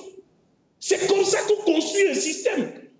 Ils ont des idées, ils ont des solutions, mais ils pensent souvent, parfois à tort, que le dirigeant ne permet pas qu'on lui parle. Docteur Kouali. Ce mécanisme structurel et non les talents individuels a permis à Pixar de produire 22 longs métrages avec un taux de succès commercial inédit dans l'histoire du cinéma. En 1994, Equality Building Society du Kenya était une petite société de crédit immobilier au bord de la faillite. James Mwangi, alors directeur général, n'a pas embauché de talents extraordinaires. Il a redessiné l'architecture humaine en confiant aux agents de terrain la décision de crédit aux populations rurales que les autres banques ignoraient. En 25 ans, Equality Bank est devenue la première banque kenyane par capitalisation présente dans 7 pays africains avec plus de 14 000. Je vais vous expliquer ce qu'il a fait. Les agents de terrain connaissent les réalités de ceux qui ont besoin de crédit. Mais quand ils reviennent au bureau, les chefs services ne les écoutent pas. Donc, l'entreprise était en train de faire faillite. Quand il a pris la direction, il s'est rendu compte que la solution est dans la maison. Mais on ne l'écoute pas. Donc, au lieu d'aller chercher des experts ailleurs, il a donné le pouvoir de décision aux agents de terrain. Résultat, ils ont intégré dans l'entreprise la voix du client. C'est pareil. Pourquoi nos banques sont en train de couler? Nos banques coulent parce qu'ils n'ont pas cette innovation permanente pour être à la hauteur de la concurrence installée par les mobile money et autres. Les mobile money sont des banques où tu as l'argent sur toi. Or, les gens avaient des problèmes avec cette banque où tu déposes de l'argent facilement et au moment de venir prendre, il y a plein de contradictions. Vous voyez que donc c'est important qu'on écoute. C'est-à-dire, je vais vous donner un exemple. Je connais un monsieur qui a été DG dans ce pays, Emmanuel Kidibi. Quand Emmanuel Kidibi vient à l'entreprise, il garde sa voiture, il descend, il va sortir, saluer le portier et il cause avec. Oui. Après, il fait la plupart des bureaux pour causer avec le personnel. Parce qu'il s'est rendu compte que c'est eux qui voient le client. C'est eux qui écoutent le client, qui écoutent les commentaires du client. C'est eux qui ont des choses à dire. Mieux. Vous voyez, on est ici aujourd'hui. Imaginez un instant que ceux qui doivent nettoyer la salle viennent nettoyer la salle après nous, au lieu de nettoyer avant nous. Vous voyez le problème que ça pose? Imaginez que celui qui doit mettre le micro vienne à 17h pour mettre le micro. Vous voyez comment? Il faut un enchaînement de tout ça. Continue, docteur Kourali. Pour le patron leader, une équipe bien agencée, c'est chacun à sa place et c'est vous libérer pour penser au lieu de gérer. Pour l'investisseur, un système relationnel structuré, c'est un capital humain valorisable et duplicable. Acte 100 jours. Identifiez 3 talents clés sous-utilisés. 3 talents clés sous-utilisés dans votre département. 3 talents clés qu'on n'a pas écoutés pendant longtemps. Ça veut dire qu'ils ont amassé des choses à dire. Identifiez 3 talents clés. Ça peut être dans l'entreprise, ça peut être autour de vous. Ça peut être votre épouse que vous n'avez pas écouté dans votre domaine pendant des années parce que vous pensez que comme elle n'a pas étudié ce domaine, comme elle n'a pas été à l'école, elle est incapable de vous aider. Puis identifiez 3 personnes autour de vous que vous n'avez pas écouté depuis longtemps. Et écoutez-les. Et vous serez surpris de tout ce qu'ils vont vous apporter. Oui. Confiez-leur dans les 100 jours une mission stratégique qu'ils porteront sans vous. Mesurez leur transformation et la vôtre. Action 3. Action 3. La reproductibilité. Sans système, chaque succès est un accident. Comparez 2 restaurants. Le premier a un excellent chef quand il est là. Le second a un système de cuisine qui fonctionne avec ou sans le chef. Lequel des 2 peut ouvrir un deuxième restaurant? Lequel des 2 peut être vendu? Lequel des 2 laissera quelque chose à penser? Mes chers amis, si vous créez une entreprise qui dépend de vous, vous ne pouvez pas dupliquer. La deuxième personne la plus riche de l'Afrique s'appelle Mike Adenuga. Mike Adenuga était chauffeur de taxi. Mais est-elle constatée que la conduite d'un seul taxi ne peut pas le rendre riche? il a d'abord réussi à confier son propre taxi à quelqu'un qui obéissait, gérait, décidait, rapportait de l'argent. Il a donc commencé par ajouter des taxis, ajouter des taxis, ajouter des taxis. Aujourd'hui, il a le plus grand parc automobile de Nigeria. Maintenant que le taxi peut fonctionner sans lui, il est rentré dans le pétrole. Là encore, il s'est arrangé pour que ça ne dépende pas de lui. Dites-moi, est-ce que Dangote, quelles que soient les bénédictions qu'il a, les investissements qu'il a, est-ce que Dangote aurait pu être là où il est aujourd'hui s'il doit être lui-même au Cameroun pour diriger la société de ciment? S'il doit être lui-même en Côte d'Ivoire pour diriger? S'il doit être lui-même au Nigeria? Non! Le système est tel que ça fonctionne sans lui. Dangote n'a pas de téléphone personnel, mes chers amis. Pour vous montrer le niveau de décision, Dangote n'a pas de téléphone personnel. Et aucun employé ne peut venir donner à Dangote une information qu'il peut gérer sans lui. Dangote était dans un hôtel à Bamako, à Addison Blue. Un téléphone sonne autour de lui. La personne décroche et la personne entend. Il faut dire à Dangote de quitter l'hôtel dans les 5 minutes à venir si il est mort. La personne raccroche. Il dit PDG, nous devons. Il n'a pas dit PDG, on m'a dit de te dire. Parce qu'on m'a dit de te dire, il est mort. Il a décidé. PDG, nous devons quitter cet hôtel tout de suite. On a laissé bagages, on a laissé argent, on a laissé tout. On est descendu, ils sont rentrés dans la voiture, les voitures ont démarré 5 minutes après. Les terroristes sont rentrés dans l'hôtel. Ils étaient dans l'hôtel. Si c'était lui qui devait prendre la décision, il fallait qu'il prenne le temps de comprendre. Ce temps-là, il est mort. Jusqu'aujourd'hui, Dangote ne sait pas qui a appelé. Ils ont juste reçu et le monsieur sécurité a dit PDG, on bouge. Et on l'a trimbalé. Il n'y a pas de je suis le patron. Patron de quoi? Toi, tu es ton patron, moi, je suis patron de ta sécurité. C'est moi qui décide, toi, devant la bague. On l'a embarqué dans la voiture. Et ils sont entrés chantant. Ils se passaient l'information, chantant la suite de Dangote. Ils sont arrivés là-bas, il n'y a plus personne. Ils ont raté leur coup. C'est de ça que je vous parle ce soir. C'est de ça. Même à la maison, certains hommes décident de ce qu'ils vont manger. Ce n'est pas normal. Vous devez arriver même à un gros mandat, même ne décide pas. Il y a un cuisinier qui décide de ce qu'on doit manger. Et il a l'obligation de faire en sorte que ce que vous mangez vous permette de dormir correctement, de faire correctement vos affaires, d'être opérationnel, de ne jamais être perturbé en matière de santé. Parce que si vous êtes perturbé, c'est lui qui va sanctionner. Alors il a le pouvoir de décider, mais vous devez manger, digérer, fonctionner normalement. Comment voulez-vous gérer des milliards et des milliards si votre repas doit être décidé par vous? C'est du temps perdu pour prendre des décisions extraordinaires. Je parle à des gens ce soir. Si vous n'avez aucun employé capable de prendre les décisions, renvoyez tout le monde. Talon faciliter ça. Talon faciliter ça parce que c'est un homme d'affaires. Il sait ce qu'il souffrait. Donc il a fait en sorte que licencier là, c'est le plus compliqué au Bénin. Et il a dit lui-même aux investisseurs, si quelqu'un ne fait pas ton affaire, licencie-le. Les conditions sont clairement fixées par la loi et ce n'est pas compliqué.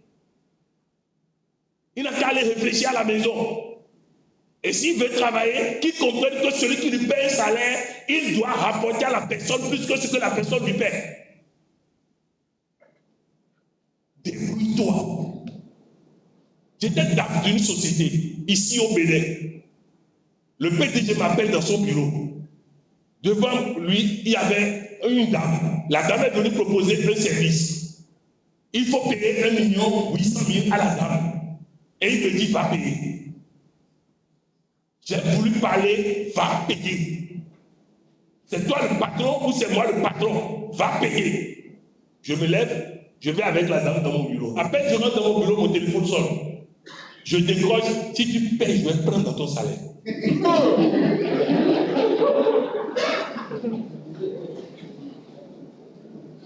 Ouais, tel que la meilleure là, c'est comme ça que le téléphone vient.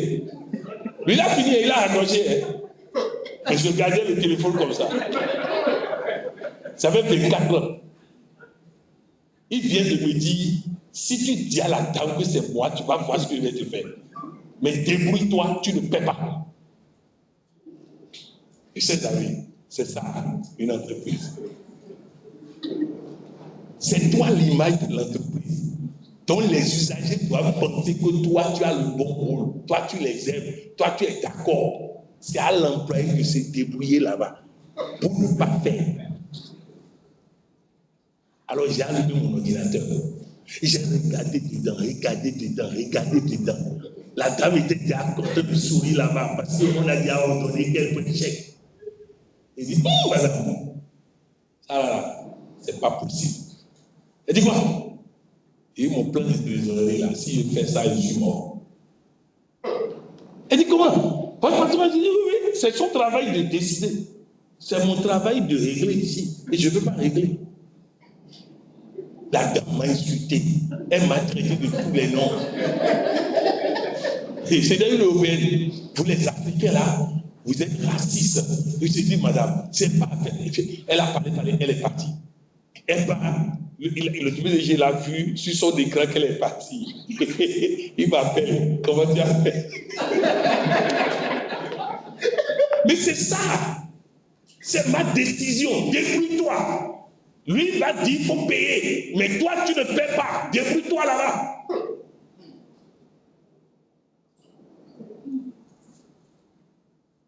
Si vous n'arrivez pas à ce stade-là, vous n'êtes pas encore dirigeant. Si vous n'arrivez pas à ce stade-là, vous n'êtes pas encore dirigeant. Question, commentaire. Et on va dérouler l'exploitation.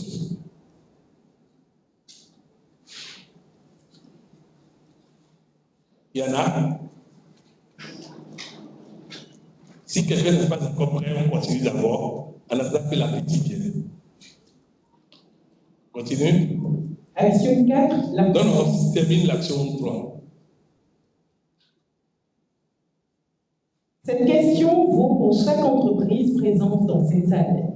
Elle compte 3 employés ou 3 minutes. La taille ne change pas la question. Seule la réponse change. McDonald's n'a pas conquis le monde grâce à ses hamburgers. Il l'a conquis grâce à son système. Rycroft, dans son autobiographie, publiée en 1977, écrit « Je ne vends pas des hamburgers. Je vends un système qui produit des hamburgers identiques aux États-Unis, à Tokyo, à Lagos. » Vous avez entendu? Je vends un système qui produit des hamburgers. C'est le système qui produit les hamburgers. Et les mêmes hamburgers des États-Unis à Cotonou. Allez manger dans le restaurant KFC, quel que soit le pays. Vous avez le même repas. Vous avez le même repas. Imaginez un instant que la bonne dame qui a son restaurant réussisse à faire le même restaurant partout, qu'elle soit là ou pas. Elle peut démultiplier. Nous avons été la dernière fois acheter la viande du dindon, c'est ça, hein? De la dinde, dans un restaurant ici à Cotonou. La propriétaire, elle a insulté tous les clients. Elle augmente les prix tout le temps.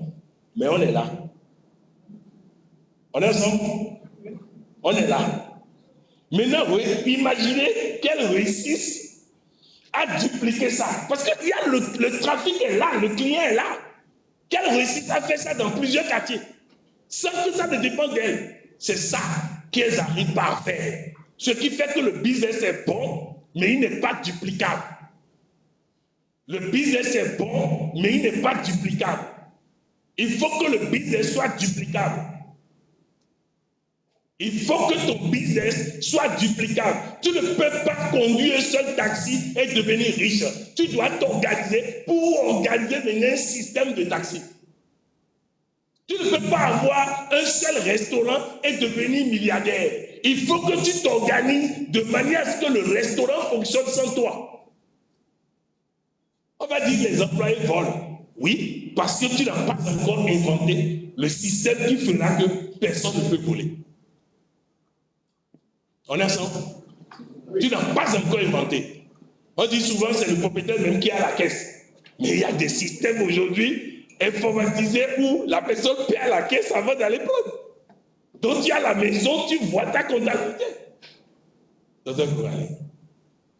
Mahamadou Bongoubou, parti de Ouagadougou avec un seul camion en 1985, a bâti l'un des plus grands groupes de BTP d'Afrique de l'Ouest, Eboumas. Sa réussite ne tient pas à des chantiers exceptionnels, elle tient à des procédures écrites, des chaînes de décision claires, des modèles de chantiers reproductibles d'un pays à l'autre.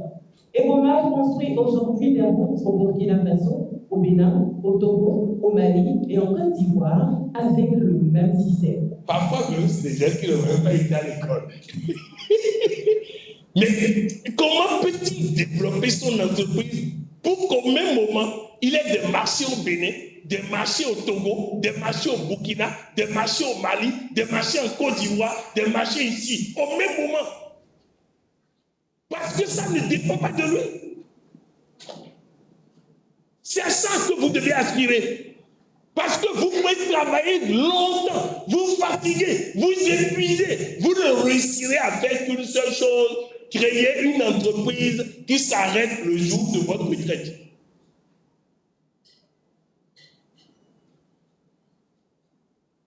Prenez le président à Congo. Il a JNP dans beaucoup de pays. Mais si c'est lui qui doit gérer JNP dans chaque pays, c'est pas possible, c'est mort. C'est mort. Docteur Corale. Un patron leader qui n'a pas formalisé son système n'a pas une entreprise. Il a un emploi très exigeant. Pour le patron leader, un système formalisé égale vous pouvez partir 3 jours sans angoisse. Pour l'investisseur, pas de système égale pas de scalabilité égale pas de valorisation. Acte 100 jours.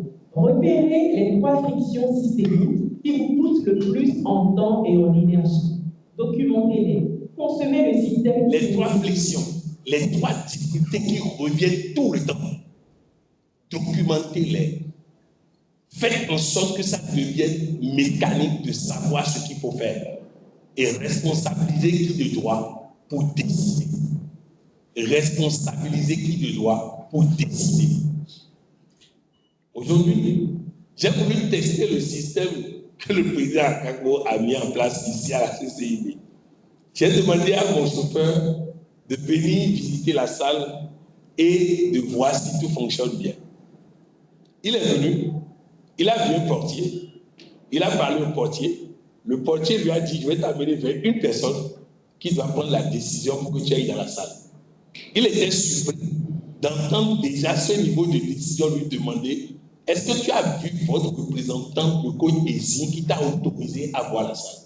Il était surpris de savoir que ce représentant-là savait déjà le nom de la personne chez nous qui est chargée de ça. Et on l'a fait visiter la salle. Il a posé des questions, il a eu des réponses. Et il est venu, il m'a donné les réponses que je voulais. Si le système ne fonctionnait pas bien, on allait lui dire que si le président n'est pas là, il ne peut pas avoir renseignement. Vous comprenez un peu? Si votre entreprise fonctionne comme ça, imaginez ce que vous payez. Vous appelez parfois un hôtel et vous demandez quelles sont vos chambres et quels sont les prix. Et vous entendez en réponse, la personne qui donne ce genre de renseignement n'est pas là. Le temps que la personne arrive, moi j'ai choisi un autre hôtel. Et ça, dans la plupart des hôtels dans le monde, c'est ce que vous entendez. Surtout pour les salles de conférence. Il y a une personne qui doit donner cette information et cette personne n'est pas disponible. Mais pendant ce temps, le client, lui, il est homme d'affaires. Il doit prendre une décision là maintenant. Identifiez les 3 domaines les plus difficiles de votre structure. Documentez ça. Mettez en place une procédure, un manuel de procédure, et chacun fait ce qu'il faut, et vous n'aurez plus de problème. Oui. Action 4, la confiance. Une organisation n'est pas un mécanisme, c'est un organisme vivant. Pensez à votre propre corps. Quand le système immunitaire fonctionne, vous ne le sentez pas, il agit en silence. Quand il dysfonctionne, tout le corps se grippe. La confiance est le système immunitaire de l'entreprise, invisible quand elle marche, mortelle quand elle s'effondre. Stephen Covey, dans The Speed of Trust, publié en 2006, a démontré une équation simple. Quand la confiance baisse, la vitesse baisse et le coût monte. Quand la confiance monte, la vitesse monte et le coût baisse. Une organisation à haute confiance fonctionne 2 à 5 fois plus vite qu'une organisation à basse confiance, pour un coût opérationnel inférieur de 30 à 50%. Souvent, nous confondons confiance avec admiration du personnel pour le patron. Ce n'est pas la même chose. J'ai rencontré un homme d'affaires béninois, il y a de cela une vingtaine d'années. Ses collaborateurs me disent que si leur patron ne pense pas à quelque chose, personne ne peut penser mieux dans ce domaine.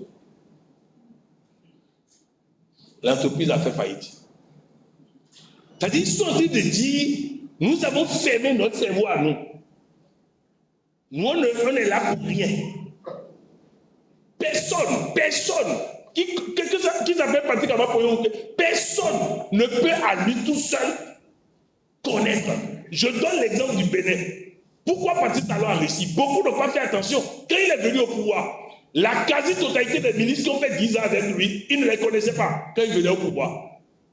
Il a cherché le meilleur dans chaque domaine. Il a cherché le meilleur dans chaque domaine. Il appelle le directeur de ONU Habitat au Bénin, qu'il a nommé ministre du cadre de vie. S'il n'était pas bon, on ne va pas le nommer directeur de ONU Habitat. Donc il a pris, il a nommé 10 ans ministre du cadre de vie. Il a cherché un Béninois financier, compétent, capable de faire son affaire. Il est allé le débaucher là où il est. Parce qu'il sait que lui seul ne peut pas. Il ne peut pas être à la fois gardien de but, défenseur central, latéral, milieu de terrain et attaquant. Il ne peut pas. Alors ne confondez pas, tout le monde pense que tu es extraterrestre avec confiance. Ils ont confiance en leur capacité de prendre des décisions et d'assumer. Et cette confiance leur a été conférée par le patron. C'est lui qui leur a dit tout le temps, tu peux, tu es capable de le faire. J'ai confiance en toi, tu peux le faire. Vas-y, tu peux, tu vas le faire. Vas-y, tu peux. C'est ce que Nelson Mandela a fait. Tous les experts disent que son équipe de rugby ne peut pas dépasser quart de finale. Il leur dit, écoutez-moi bien, tous les experts ont dit que je vais mourir en prison. Mais ils ont tous menti. Je suis président de la République. Je suis sorti et je suis président de la République.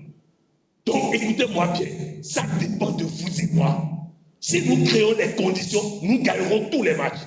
Et c'est ce qu'il a fait. Après, il est resté, il dit, en allant sur le terrain là, je vais vous donner un poème. Ce poème me donnait de la force. Je vous encourage à lire ce poème dans le bus, en train d'aller. Et quand, à un moment donné, ils ne gagnaient pas, ils se sont pris par la main et ils ont commencé par chanter ce poème. Et ça leur a donné la confiance. Et ils ont gagné des matchs impossibles à gagner. Ils ont pris la Coupe du Monde. Je ne vous parle pas d'un film, je vous parle d'une réalité. Alors vos employés ont besoin, comme les Ousmane Dembélé, comme les Désiré Doué, ils ont besoin que comme Louis Enrique, vous soyez là, non pas pour dire je suis le plus fort, mais pour leur dire j'ai la meilleure équipe, j'ai les meilleurs collaborateurs, j'ai les meilleurs employés, ils sont intelligents, ils sont doués, ils vont le faire, ils vont régler, ils vont agir, ils vont faire, j'ai confiance en eux, je vous assure, mes collaborateurs, j'ai confiance en eux. Qu'est-ce que vous avez à faire, l'entraîneur des U20? Les filles vont le faire. Les filles vont le faire. Les filles vont le faire. Les filles vont le faire. Quand on voulait aller à la CAN, l'entraîneur, notre entraîneur, le franco-allemand, pleurnichait. sur le fait que ces joueurs ont eu carton rouge. C'est la catastrophe. J'ai lu une chronique. Je dis les 5 remplaçants là, montrez-lui que vous êtes plus fort que les 5 titulaires qui ont eu carton. Allez sur le terrain. Il ne vous donnera pas deuxième occasion. Donc cette seule occasion là, utilisez ça pour décrocher votre contrat. Les magazines de sport là ont publié, relayé. Ils sont allés. Ce jour-là, c'est l'un des meilleurs matchs qu'on a fait. Les remplaçants le jour-là, c'est qu'ils ont joué. Et ils sont titulaires maintenant. Pour avoir fait ce match-là, ils sont devenus titulaires. C'est ça. Il a fallu leur donner la confiance. Il a fallu leur donner la confiance. Si vous donnez la confiance à vos enfants, quand l'enfant revient de l'école, il ne travaille pas, ne lui reprochez rien. Dites-lui, repars là-bas et montre-leur qui tu es. Dis-leur que c'est un chauffement, que le match n'a pas commencé. Redonnez-lui confiance et il repart. La même chose pour vos employés. Vous arrivez au service. Pardon, vous voyez l'agent d'entretien au portail. Bonjour, comment ça va? Tu sais que j'ai confiance en toi? Oui, merci patron. Ok, bonne journée à toi. Tu vas dans la secrétaire. Pourquoi tu es triste? Tu as tout pour réussir. Qui t'embête, qui te fatigue? Dis-moi, on s'en occupe. Même je vais vous donner des gens qui vont vous permettre de comprendre. Souvent, quand nos parents ont des soucis de santé, au lieu de les galvaniser, on leur raconte qu'on a des problèmes d'argent, que de ne pas tomber malade cette fois-ci, et que les affaires ne marchent pas. Et, ouais, vous ajoutez souci. Mais ceux qui sont allés voir maman, ils ont fait ce genre de discours. Sa santé s'est dégradée. Je l'appelle, je dis, maman, si tu veux tomber malade, tombe malade, il y a l'argent, on va te soigner. La santé est revenue. Parce qu'aucune maman ne peut apprendre que ses enfants ont des problèmes et être en bonne santé. Alors oui, vous devez... Nelson Mandela était dans un avion. L'avion rentre dans une autre turbulence. Tout le monde attrape sa tête. Nelson Mandela était seul en train de lire un journal. À la fin du journal, il lui dit, mais monsieur le président, tout le monde avait peur sauf vous. Il dit, j'avais plus peur que vous tous. Il dit comment? Il dit, si moi je montre que j'ai peur, le pilote aura peur, il va nous tuer. Donc je lui faisais croire que je n'ai pas eu peur. Il s'est basé sur moi pour ne pas avoir peur et il nous a sauvés. C'est ça le chef d'entreprise, c'est ça le dirigeant d'entreprise. Quand Mandela a pris la tête de Microsoft en 2014, l'entreprise était paralysée par une culture de méfiance interne. Chaque équipe protégeait son territoire. Nadella a institué un seul mantra, Learn with all, not know with all. En 7 ans, la valeur boursière de Microsoft est passée de 300 milliards à plus de 2500 milliards de dollars. Sans nouveaux produits révolutionnaires, juste une transformation du climat de confiance. Juste une transformation du climat de confiance et tout change. La confiance n'est pas un sentiment, c'est une discipline managériale. Pour le patron leader, un climat de confiance égale des décisions plus rapides, des erreurs qui remontent au lieu de se cacher, une énergie collective qui multiplie la vente. Si l'employé a confiance, il vous dira l'erreur qu'il a eu à faire. Si l'employé a confiance, il vous dira ce que lui a fait du mal. Mais s'il n'a pas confiance, il va cacher ses erreurs et tout serait en catastrophe, oui. Pour l'investisseur, climat de méfiance égale risque organisationnel élevé égale décompte sur la valorisation. Acte 100 jours. Tenez 3 conversations de confiance par semaine avec vos collaborateurs clés. 15 minutes chacune, sans agenda imposé. 60 conversations sur 100 jours. Mesurez la différence à la fin. Vous avez compris? Discutez avec 3 de vos collaborateurs par semaine. 15 minutes par collaborateur.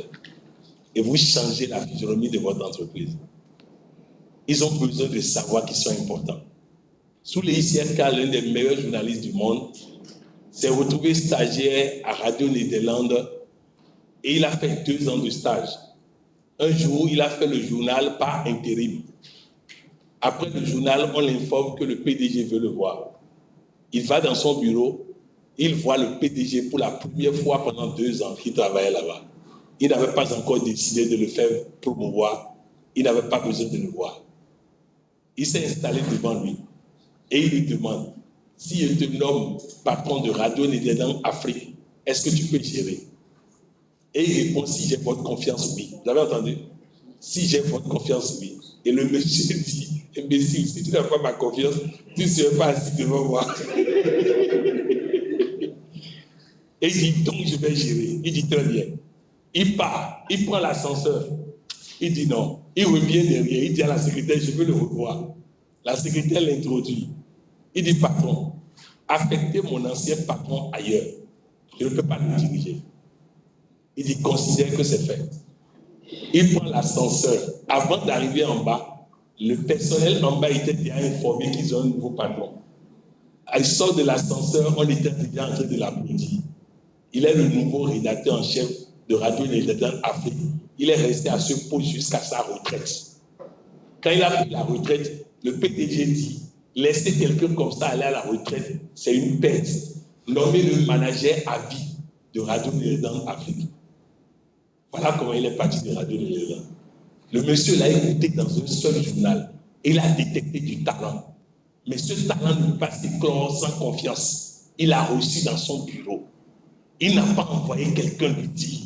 Il n'a pas pris une note de service pour le dire d'abord. Il l'a reçu dans son bureau pour lui dire, je te confie parce que j'ai confiance en toi. Et il est allé s'en occuper. À qui tu as dit ça dans ton entreprise?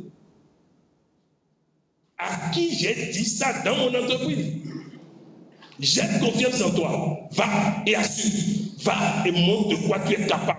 Va et révèle ton potentiel à l'univers. Que tout le monde sache que tu es quelqu'un de particulier. Je te donne l'opportunité de devenir célèbre. Faites-le à vos employés. Donnez-leur le pouvoir de vous étonner. Et vous serez surpris du résultat. Oui? Action 5, la durée. Si vous disparaissiez 3 ans, votre entreprise grandirait-elle ou s'effondrerait-elle?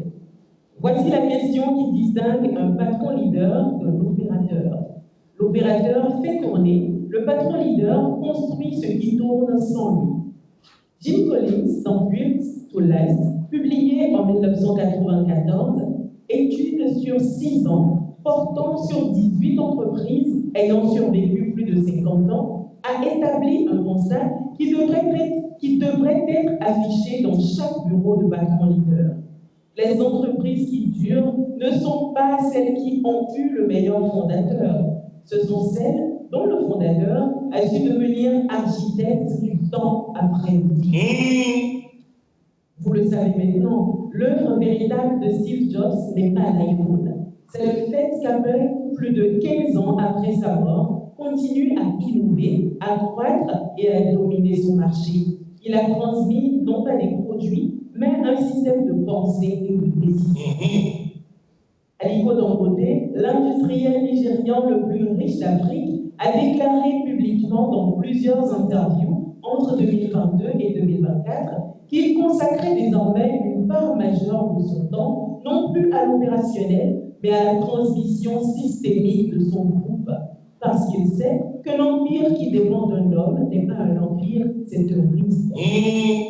Et ici même au Bénin, combien d'entreprises familiales prospèrent depuis des années 1980 à 1990 ont survécu à la mort de leur fondateur?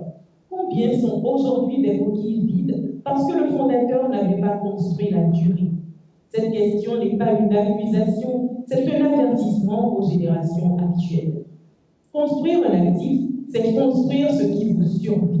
Pour le patron leader, une entreprise qui tourne sans vous égale la liberté de penser, de voyager, de transmettre et de partir tranquille.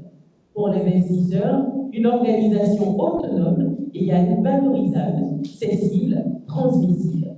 Une organisation dépendante du dirigeant égale un emploi déguisé en patrimoine.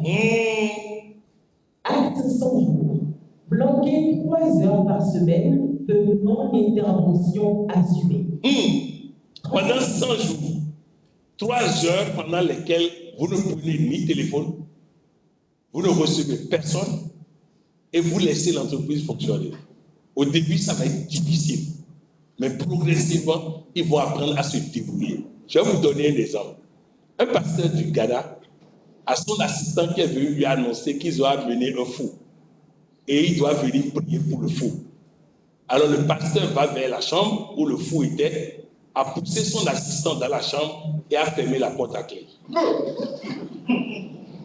Donc le fou a commencé par le frapper. Donc la femme du pasteur dit, mais il va le tuer. Et il dit, non, laisse, ça va, il va gérer. À un moment donné, il se met à crier, j'ai réussi, il n'est plus fou. Et le pasteur, il dit, tu as fait comment? Il dit, quand j'ai vu qu'il va me tuer là, j'ai fait comme vous. Il dit, ah bon, donc il savait faire comme moi. Mes chers amis, pendant 3 heures de temps, ils vont vous chercher au téléphone, ils vont vous chercher. Mais quand ils sauront que vous n'allez pas répondre, ils décideront d'agir. C'est comme ça que les moments poussent des Amériques fonctionnent. Pendant 2 ans, quand il y a un danger, ils crient et leurs petits-enfants montent sur un arbre et ils surveillent partout. Quand il n'y a plus de danger, ils font le cri et les petits-enfants redescendent. Au bout de 2 ans, ils font le cri, les petits-enfants montent sur l'arbre et ils disparaissent, ils ne reviennent plus jamais. Quand les enfants restent là, ils ont faim, ils comprennent que le moment où ça ne viendra plus, ils doivent désormais guetter le danger eux-mêmes, chercher à manger eux-mêmes. Mes chers amis, 3 heures par jour, 3 heures lundi matin, où vous ne répondez à aucun appel, 3 heures mardi